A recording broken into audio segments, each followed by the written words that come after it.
सुचिता, तुम्हारे पास सी का पीडीएफ है? C programming language.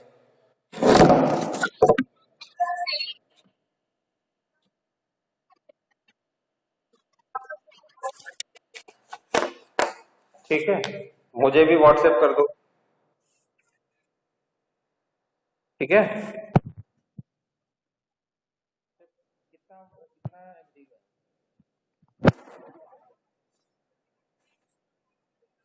सुचिता,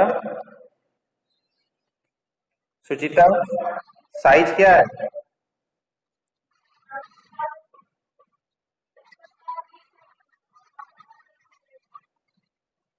तो ठीक है, या तो मेल कर देना या तो पहले व्हाट्सएप कर दो। हाँ, ठीक ठीक ठीक, कर दो। जूनियर के काम आएगा। और किसी के पास प्रोग्राम की सॉफ्ट कॉपी तो होगी नहीं?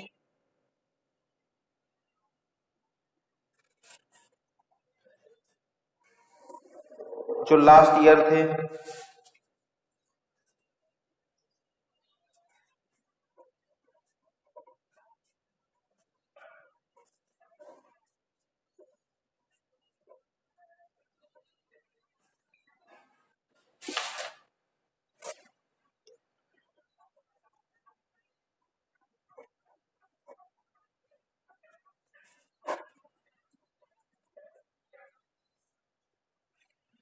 ऋतिक प्रकाश, कितने दिनों बाद क्लास कर रहे हो आज? क्यों?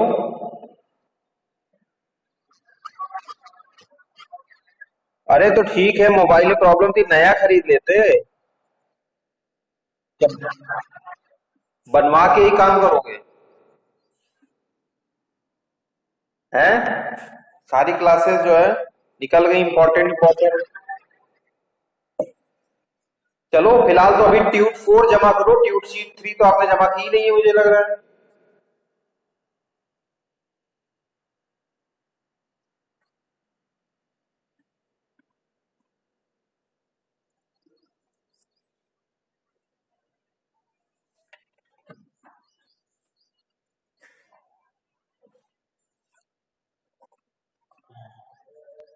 किसी के पास लैब के प्रोग्राम्स की सॉफ्ट कॉपी है जो आपने पिछले सेमेस्टर में अपने फर्स्ट सेमेस्टर में लैब की थी?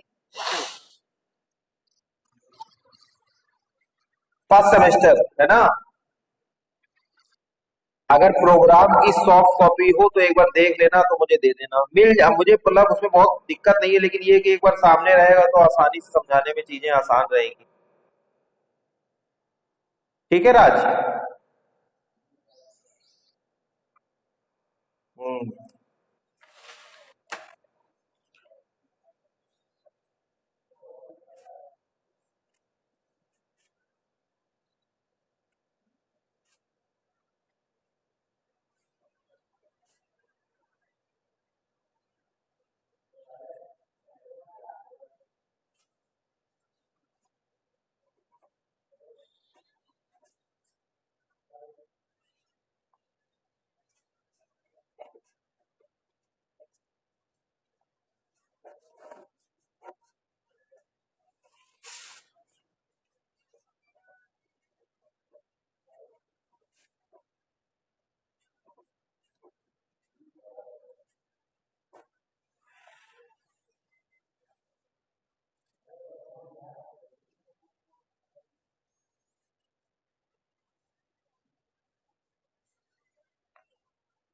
अभी 36 स्टूडेंट ही ज्वाइन किए हुए हैं।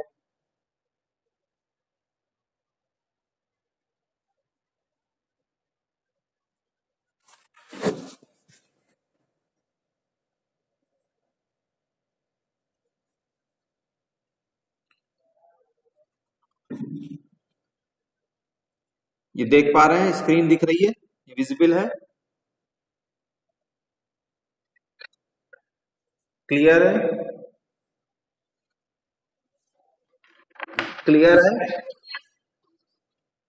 ठीक। So today I going to discuss about the new topic, ethical and social challenges of information technology. Ethical and social challenges means you can understand by some other synonyms, such as in your lab there is mentioned do's and don'ts, क्या करना है क्या नहीं करना चाहिए, ठीक, some norms, rules, social duties. So in that context, ethical and social challenges is also should be kept in mind during going to business or you are going to software development procedure in context of information technology also, because our main concern, or we are going to only the organization, we are going to follow the organization which is IT based. Software development procedure is carried out, or the vendors, most of the vendors partners by which we are going to interact is also from IT sector. So there are many ethical and social challenges during information technology you are going to use. So first of all, we are going to introduce about the ethical foundation. Means, what do you mean by ethics? How ethical foundation or the philosophies can be carried out and should be kept in mind whenever you are going to do business or you are also joining any organization for the job or the software development process. दोनों के लिए ही है. So people or personnel may use ethical philosophies or ethical values that guide them ethical decision making. You also heard about some self-respect, ego, confidence, ये सब आपने terms अब सुने होंगे. Whenever you are going to join for any organization, there may be some key points or the key constant traveling in your mind.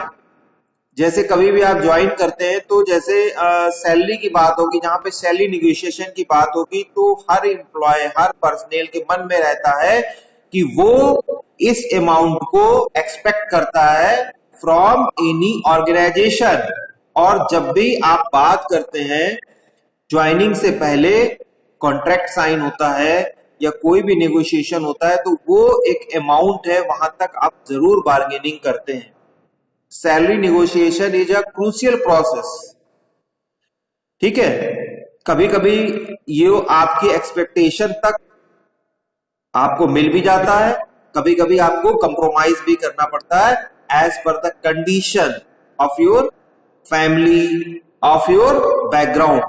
यहां पे आपको compromise भी करना पड़ता है. लेकिन जब आपके पास सॉलिड बैकग्राउंड है, you have lot of option, then you must determine और the rigid at some common और की पॉइंट. वहां तक आपको बिल्कुल डिसाइड करना पड़ता है.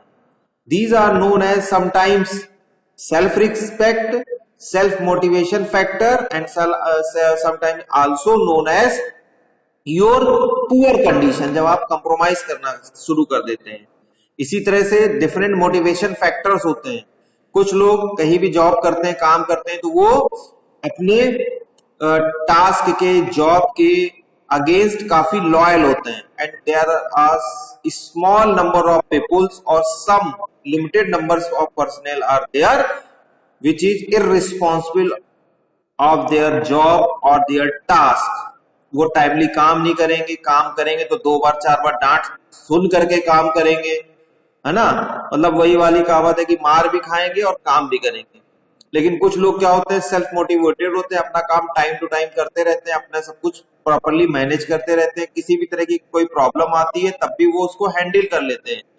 They don't blame the conditions, the scenario for that particular problem which are going to arise in their business or in their personal work also.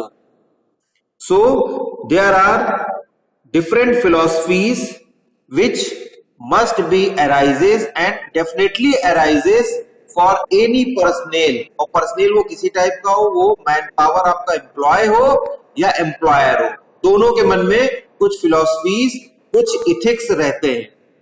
So there are 4 basic ethical philosophies.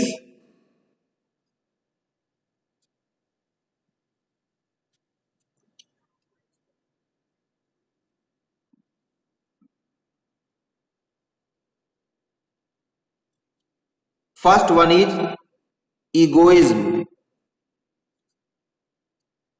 ये सभी को पता है. Egos में there is small difference between proud and egoism. Small difference, बहुत ज्यादा नहीं होता है. कोई बताएगा what do you understand by proud and egoism या ईगो, क्या समझते हैं? ये टर्म्स बहुत लोगों ने बहुत बार यूज किया होगा और कॉमनली यूज करते ही हैं, खासकर जब your relation from your friend is not too much good, then this word is always come into the existence. So can anyone tell me about the egoism or what you feel about ego? Lovepreet.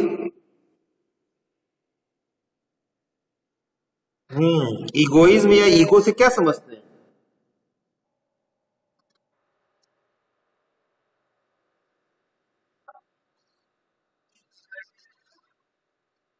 ये घमंड. Proud मतलब क्या होता है?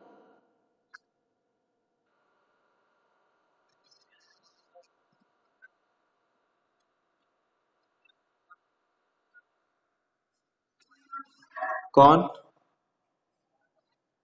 हाँ बताओ सुचिता बेटा.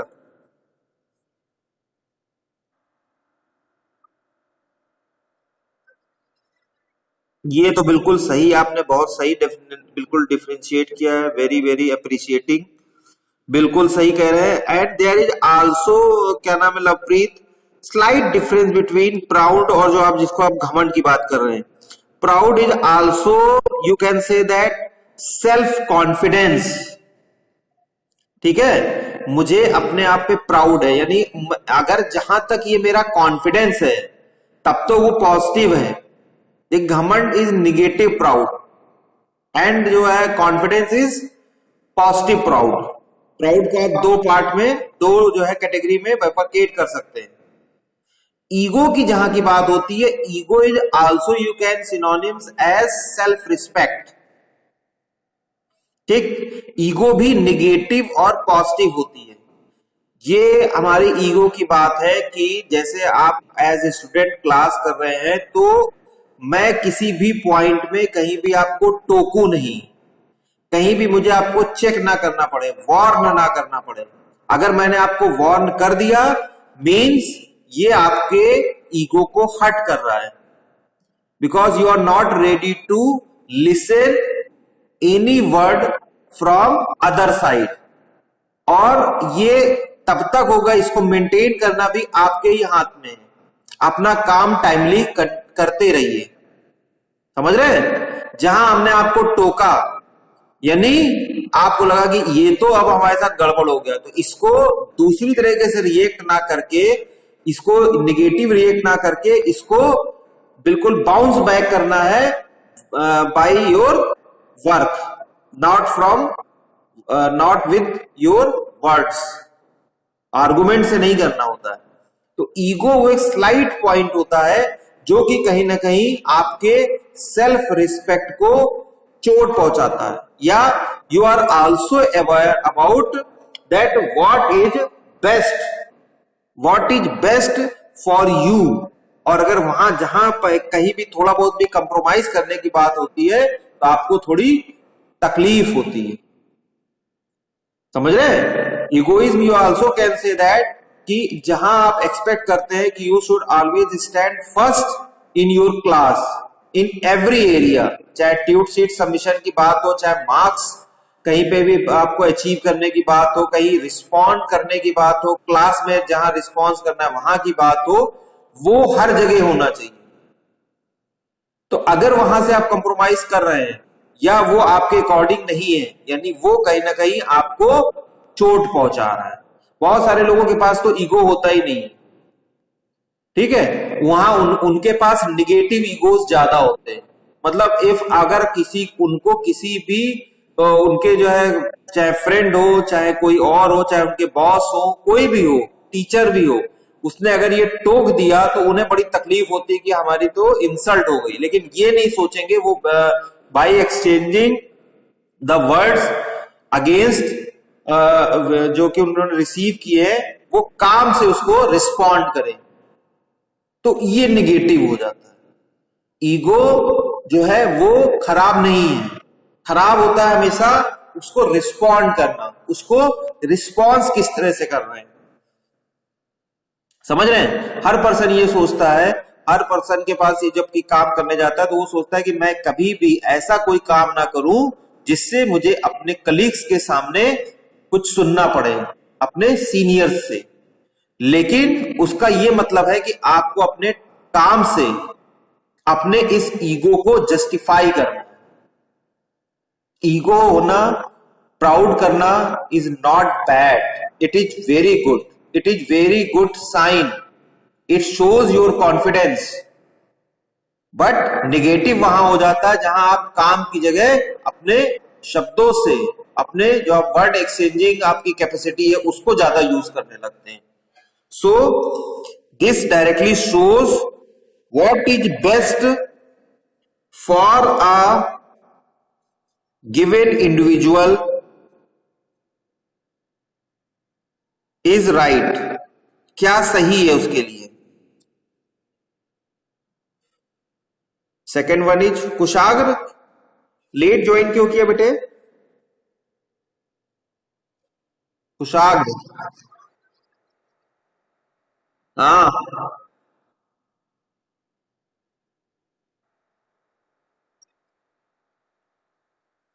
अच्छी बात है बेटा, ज्वाइन करके अगर जहां पे सभी लोग को पता है, अब तक लगभग हमारा ये 42 लेक्चर है, और देख लो जहां पे आपको नेटवर्क मिले वहां पे ही आप अच्छे से ज्वाइन करो। मैथमेटिक्स में एक सर है प्रशांत शुक्ला, वो अपने घर से लगभग 1.5 किलोमीटर जाते हैं और वहां पे उनको नेटवर्क की स्पीड अच्छी मिलती है, तो वहां मंदिर के पास कहीं बैठ करके क्लास लेते हैं, समझ रहे हैं। प्रशांत शुक्ला सर जो है आपको शायद पढ़ा भी चुके हैं मैथमेटिक्स। हाँ, तो वो अपने घर से 1.5 किलोमीटर जाते हैं और वहीं पे अपनी सारी क्लास, लगभग 1-2 क्लास, जो अगर 1 घंटे का बीच में गैप भी है तब भी वहीं बैठते हैं और अपना क्लास करके तब आते हैं 1.5 किलोमीटर दूर। तो हमेशा ये चीज ध्यान रखिए। अभी सीके सर ने भी आपको कहा है कि आप क्लास में रेगुलर नहीं रहते हैं, तो रेगुलर रहिए। छुट्टी भी बीच में आपकी काफी हो गई है। सेकेंड इंपॉर्टेंट जो है, जो इथिकल आपका जो है फिलोसफीज है, that is natural law. Natural law क्या होता है? नेचुरल लॉ का मतलब होता है कि हर पर्सन ये एक्सपेक्ट करता है, जो इथिकल राइट है उसके, कि वो हमेशा हेल्दी रहे, गुड लाइफ रहे उसके पास, और उसका जो स्टेटस है वो भी in the organization as well as social, वो भी up to the mark. So personnel should promote their own health and life, knowledge of the world,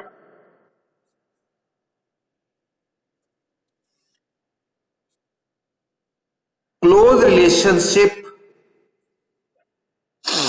जिसको कहते हैं क्या क्या कह सकते हैं, जो सोशल आपका इश्यू होता है, विद अदर शुड बी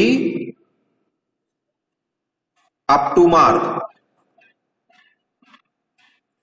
ठीक है, जब आप ईगो की बात करते हैं, ईगो के बाद why you kept ego, why should be there ego in any individual, इसका रीजन क्या है? Why I am saying it is very good sign, why I am saying it confidence is a very good sign for any personal और individual personal, because ये आपको किसी भी task job perform करने के लिए मोटिवेट करता है। It is also your goal. एक जो गोल होता है, गोल हर पर्सन ने अपना गोल सेट किया होता है। गोल डिफरेंट डिफरेंट तरीके से सेट करते हैं लोग, और डिफरेंट डिफरेंट आप कह सकते हैं ऑब्जेक्टिव को मिला करके गोल सेट करते हैं। तो जो आपके सोशल इश्यूज हैं वो हैंडल होने चाहिए, आपका सेटिस्फैक्टरी लेवल वो फुलफिल होना चाहिए, जैसे हेल्थ है, लाइफ है, ये सब आपका एकदम सही सलामत चलना चाहिए। That's why you are going to hard work, that's motivate you to do hard work. तो this is the natural law. जब इथिकल इश्यूज या आप फिलोसफी की बात करते हैं तो ये एक नेचुरल लॉ है, हर पर्सन इसीलिए काम ही करता है। Third one is known as, जो इथिकल आपकी फिलोसफी में कॉन्टेक्स्ट में आता है, known as golden rule. Golden rule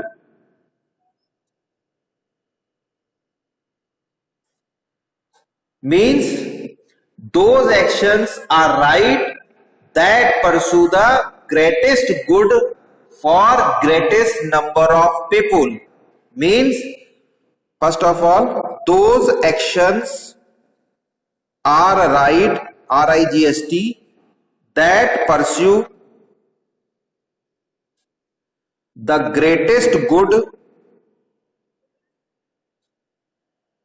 goods, yeah, you can also say that product in our area software development की अगर बात करें, product for greatest number of personal और पीपल। ये गोल्डन रूल है कि आपका जो भी काम आप वो करें जिससे कि जो प्रोडक्ट है वो अच्छा अच्छा सा बने और सबके लिए बेनिफिशियल हो, गुड फॉर ऑल, और नंबर ऑफ पर्सनल। काम आपके ऐसे होने चाहिए जिससे कि सब लोग खुश रहें। तो जब हम प्रोडक्ट डेवलपमेंट की बात कर रहे हैं, गोल्डन रूल की बात कर रहे हैं, ठीक, अपने टास्क को, अपने काम को जस्टिफाई, जॉब को जस्टिफाई करने की बात कर रहे हैं, तो ये गोल्डन रूल है कि जो भी हम करें उस टास्क से, उस काम से सारे लोग खुश हों, फ्रेंड भी खुश रहे, फैमिली में भी खुश रहे, और जिस ऑर्गेनाइजेशन में और जिसके लिए काम कर रहे हैं वो भी खुश रहे। This is the third basic ethical philosophy. And fourth, respect for person. Respect for person यानी people should be treated as an end. मैं लिखता भी जा रहा हूं, people should be treated as an end, ठीक, not as a mean to end. इसको कोई एक्सप्लेन कर पाएगा? गौरव बिस्ट, गौरव बिस्ट, गौरव बिस्ट, गौरव सिंह बिस्ट।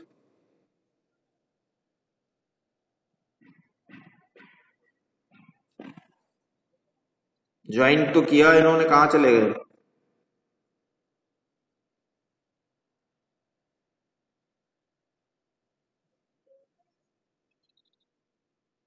गौरव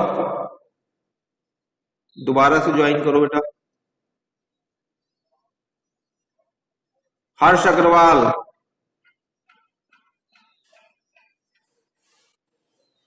हर्ष अग्रवाल,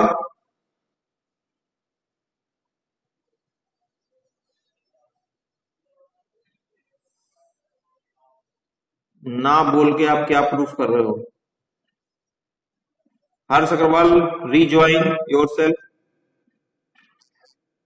कौन? गौरव, देख पा रहे हो मैंने जो फोर्थ फिलॉसफी लिखी हुई है, रिस्पेक्ट फॉर पर्सन।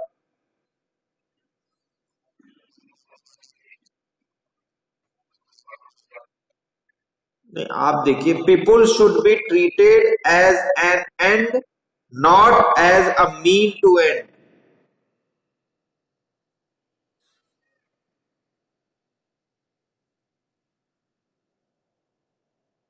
देखो, आई आवाज? हाँ, इसका क्या मतलब हुआ? कशिश।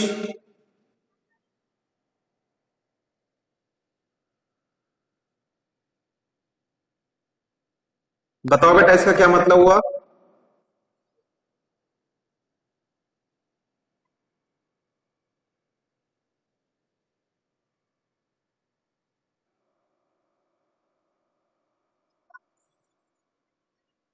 बताओ,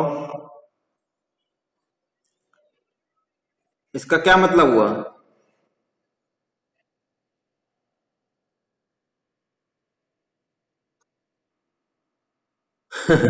कोई कोई बताएगा? एनीवन?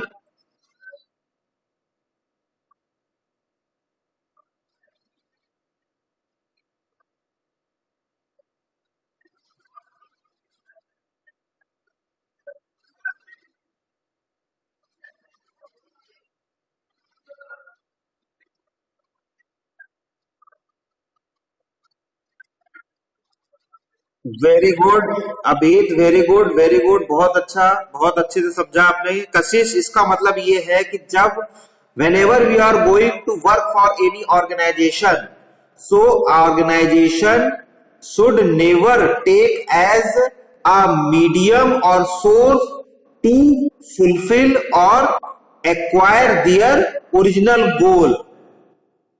समझ रहे हैं? ये ना समझे कि एक हमको एक एंड बना लिया, एक ऐसा माध्यम या सिरा बना लिया जिसके थ्रू वो अपने गोल को अचीव कर पा रहे हैं, rather than they are concerning our goal, our expectation, our satisfaction. That's why I am saying motivation, self respect, customers as well as जो personal working for any organisation should be satisfied at the their employer side. Employer side के through भी वो satisfy होना चाहिए। सिर्फ ये ना हो कि वो उसको एक रिसोर्स की तरह आपने यूज कर लिया हो। समझ रहे हैं? जैसे कि मैं आप सॉफ्टवेयर डेवलपमेंट की बात करता हूं, जब सॉफ्टवेयर डेवलपमेंट में आप ही एक ऐसे पर्सन है जिसने सॉफ्टवेयर डेवलप किया है, आप ही एक ऐसे पर्सन है जो कि एक रिसोर्स की तरह वर्क कर रहे हैं between client and the server. Server का मतलब क्या हुआ? क्लाइंट। सर्वर का मतलब जो आपका मेन एम्प्लॉयमेंट पर्सन है, जो मेन एम्प्लॉयर है, टॉप मैनेजर है। ठीक। और आपने उसके लिए बहुत अच्छा सा प्रोडक्ट बनाया और क्लाइंट को आपने डिलीवर कर दिया।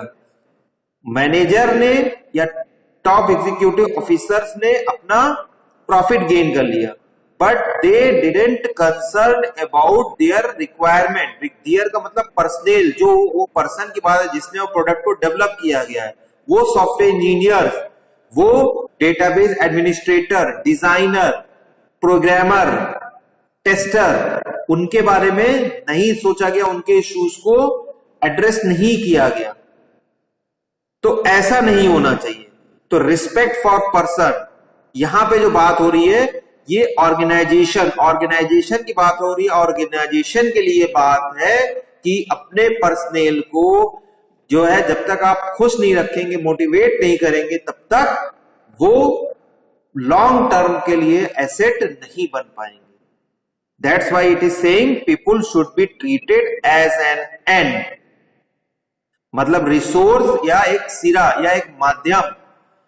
ठीक है? Should be treated not as a mean to end, मतलब अपना काम, एंड का मतलब खत्म है। यहां पे अपना काम कर लिया, अपना टास्क अचीव कर लिया, उसके बाद उनको छोड़ दिया उनके हाल पे।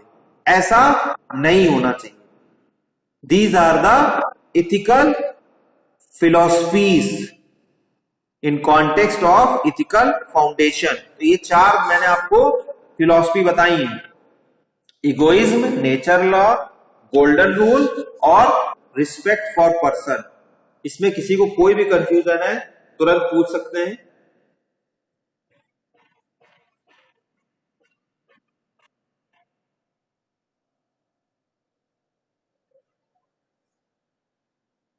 सबको समझ में आ गया बेटा? मधुर, हाँ रिस्पॉन्ड किया करो भाई, कोई भी ऐसा थोड़ी ना है, मैं सबसे पूछता हूँ, रिस्पॉन्ड करेंगे तो जल्दी जल्दी आगे चीजें बढ़ती चली जाएंगी, फायदा क्या चुपचाप बैठने से।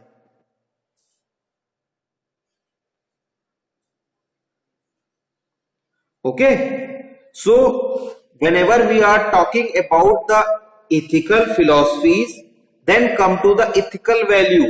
Ethical value are more specified ethical concept that people hold and are heavily influenced by its cultural background.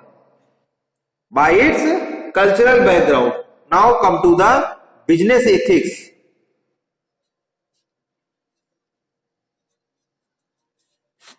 Business ethics. Business ethics can be divided into two separate areas. Two areas are there. First one is the first concern the illegal and unethical practices of managers and organization. Illegal and unethical practices of managers in any organization, in an organization या any organization, means the style of working, the treatment of personnel. There are different human resources issues not properly addressed, working time, wages, different motivational factors, perks are absent from the wages, salary issues, ये सब point discuss नहीं है। And also self respect, इसकी भी कमी है। तो जो बिजनेस इथिक्स हैं वो हमेशा ये कहते हैं कि ये सब जो कि नहीं है should be mention, okay, should be mention. लेकिन कंसर्न क्या है, इथिक्स क्या है, इनको हम लोग दो कैटेगरी में डिवाइड कर सकते हैं। पहला कंसर्न यही है, illegal and unethical practices of managers in any organization. मतलब जो मैनेजर्स हैं वो अपने अलावा जो अपने अंडर में काम कर रहे हैं उनको कभी अपनी बात, अपने को आपको एक्सप्लोर करने के चांस नहीं दे रहे हैं, हर जगह का क्रेडिट खुद लेते हैं।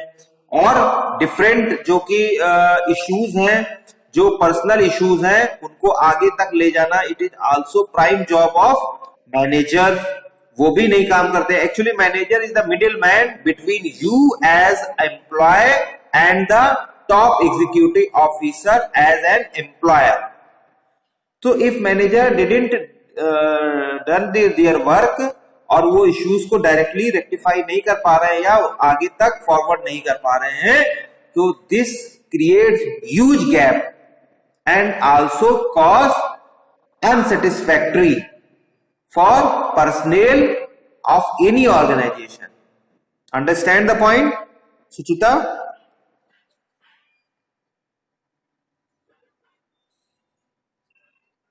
Suchita?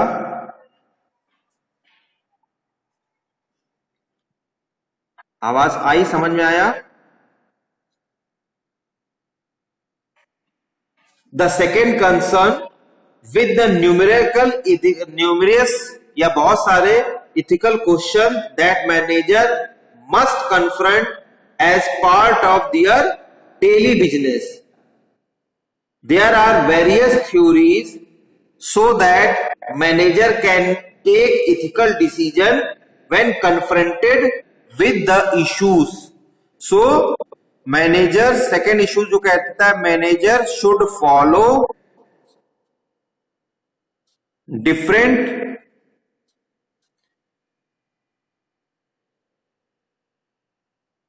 Theories to follow ethics.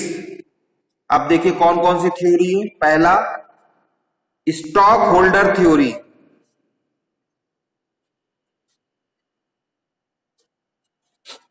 Stock holder theory का मतलब डायरेक्टली उससे ना समझिए कि मैं जो है स्टॉक को होल्ड कर दिया।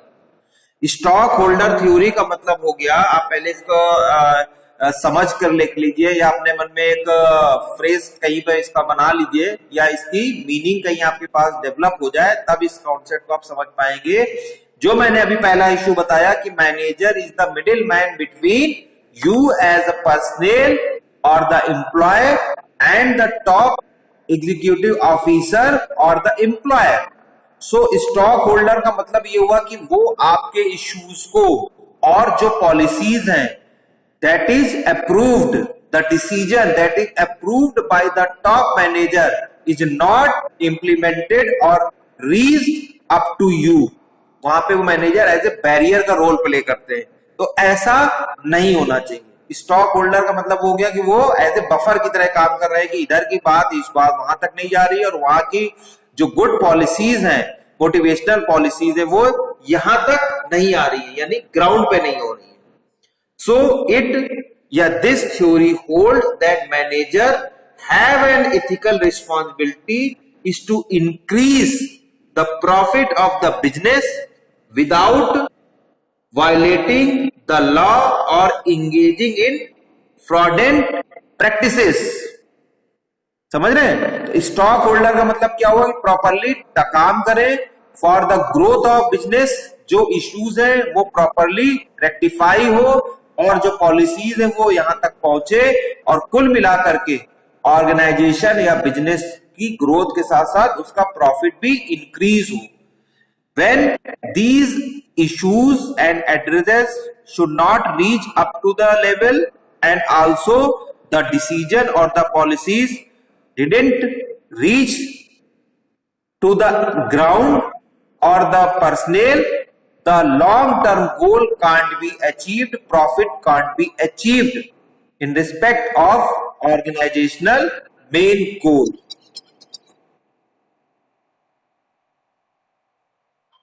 Okay, understand the point? पहला वाला पॉइंट समझ में आया सबको?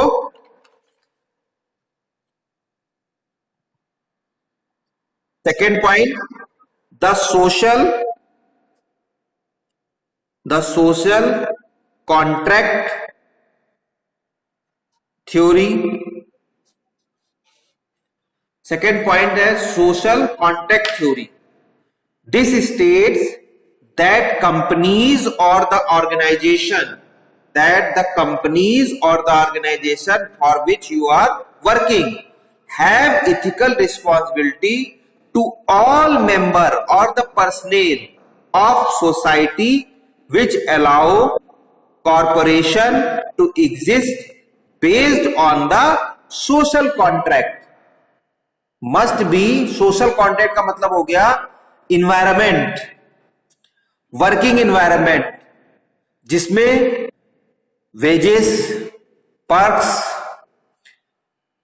working time, leaves और जो लीव में भी कई सारे आपके जो बोनस लीव के डिफरेंट टाइप्स होते हैं, वो सारे के सारे मैनेज होने चाहिए and should be addressed.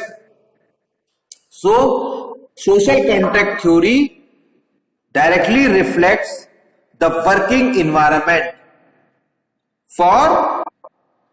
For working in an organization and the personal feel free to perform their job as per the requirement।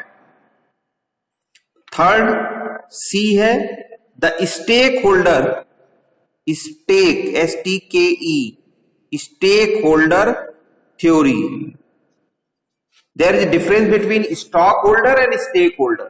stakeholder का मतलब हो गया वो personal, stakeholder is also your client, you as a programmer or developer or the employee and also the client which is end user of your product, वो भी इसमें involve होता है।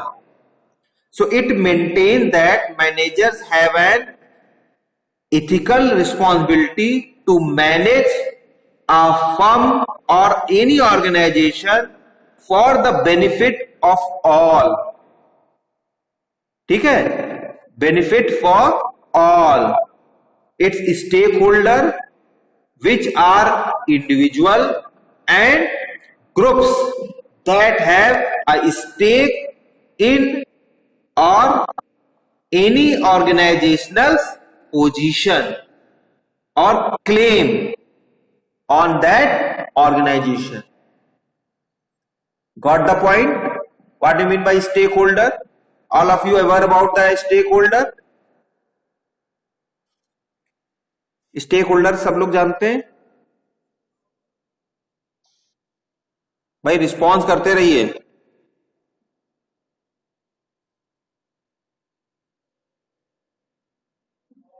अब्दुल्ला,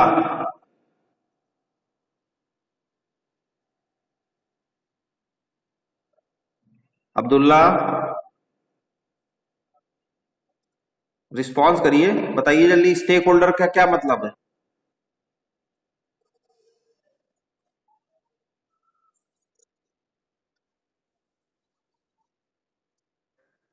सिर्फ ओनली इन्वेस्टमेंट करते हैं।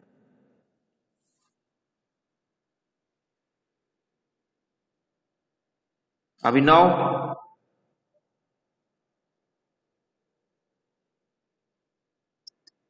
What do you mean by stake holder?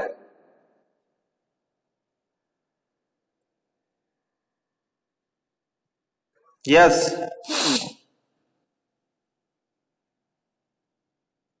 अरे net पे ना देखो।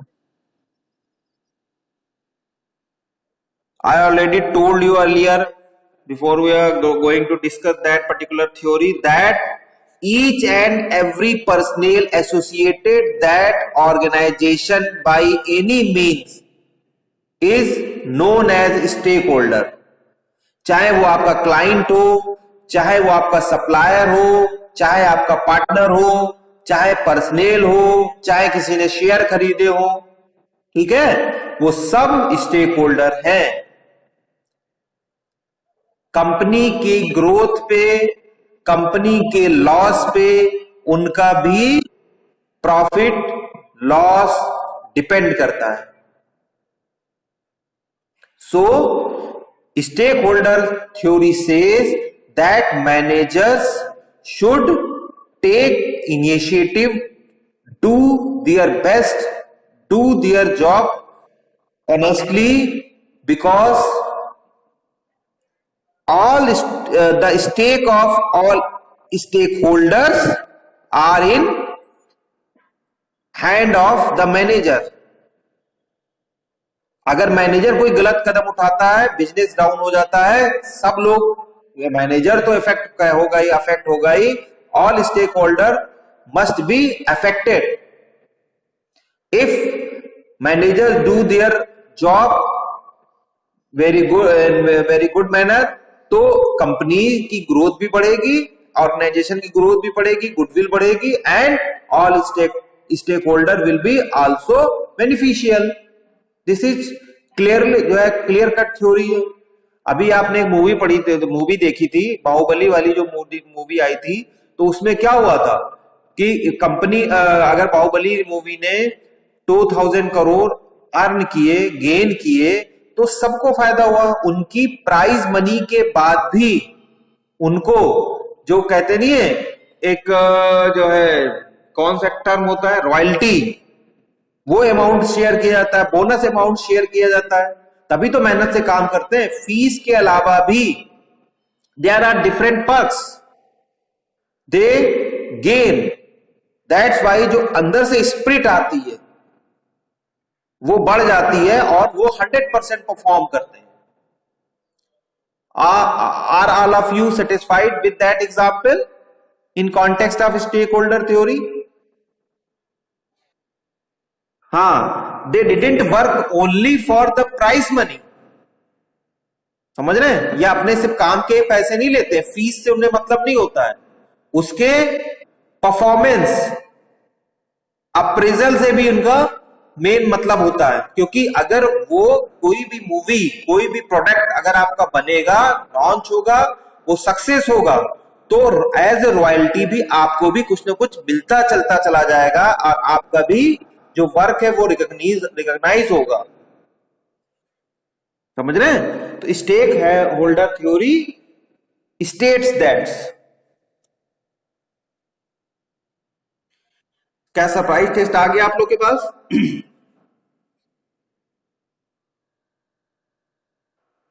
हाँ, तो सभी लोग सरप्राइज टेस्ट दे दीजिए और इस पे चैट बॉक्स पे अटेंडेंस लिखिए। क्लास की अटेंडेंस जो चैट बॉक्स पे लिखिएगा उसी को मिलेगी।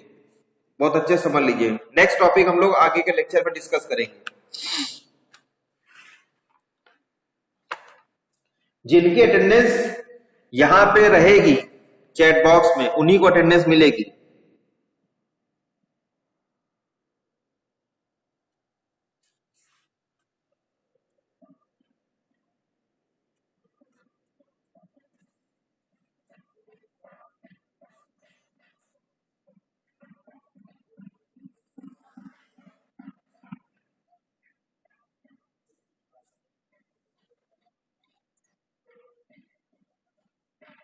और जिन्होंने चैट बॉक्स में अटेंडेंस लिख दी है वो अपना जा सकते हैं।